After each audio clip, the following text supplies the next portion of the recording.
Cuomo's plan to reform Medicaid includes capping malpractice claims against hospitals. Now, liberal groups, they're furious about this, and those groups include one that is funded by Michael Moore. Joining us now is Andrew Rubin. He's the Senior Vice President of the NYU Langone Medical Center. Andrew, welcome back to the program. Good to be here. Okay, this is tort reform suggested by Governor Cuomo. It would limit the amount of money that hospitals like yours have to pay out in malpractice suits. Is that correct?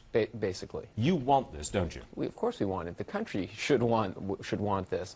There's no question that healthcare costs are growing and growing and growing, and that's a big reason why entitlement programs are now 35% of the economy, and this is a way to contain some of those costs. Wait a second. You run a chain of hospitals. You're in a position to tell me how much do you have to pay out in malpractice suits? What proportion are you paying out? Give me a number. I can't give you a number. The insurance companies actually pay it out. What do we spend on premiums? Millions and millions and millions of dollars. And there's it's almost not even the premiums, although that's a big deal. How much money is actually wasted in healthcare in general on preventative medicine, tests that aren't needed because doctors and hospitals are worried about getting sued and having these outrageous malpractice We've been claims. hearing about this for years, though. Tort reform, tort reform, tort reform. It's been on the table, off the table. We've never gotten it. But now, Governor Cuomo is a Democrat. That's what's unusual. It is unusual because it was left out of healthcare reform. There were some pilot programs in healthcare reform on tort reform, but certainly not enough. The governor wants this because we have a very bad state budget problem, like most states do in this country, and they are looking for ways to reduce Medicaid dollars, the state portion of funding for health care. So what are they going to do? They have to cut the Medicaid money that they pay hospitals.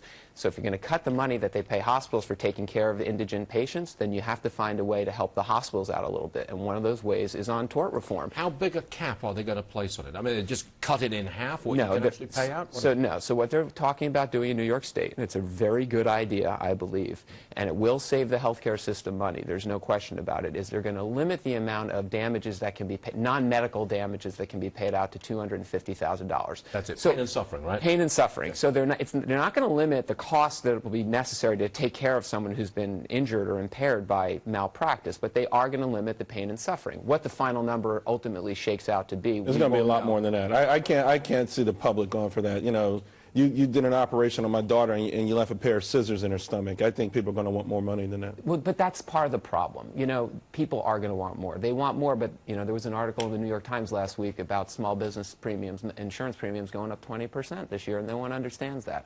Well, there's a connection to all these things. We've talked about this. Healthcare is interconnected. So you try and tackle one problem, well, then there's a special interest group, the trial judges, hospitals, states, they all want a piece of this. And if we're not willing to try these initiatives and see if they work and settle on some compromise on tort reform, then we're going to keep spending money, and it's unsustainable. Who knows? Governor Cuomo today, President Obama tomorrow. You never know.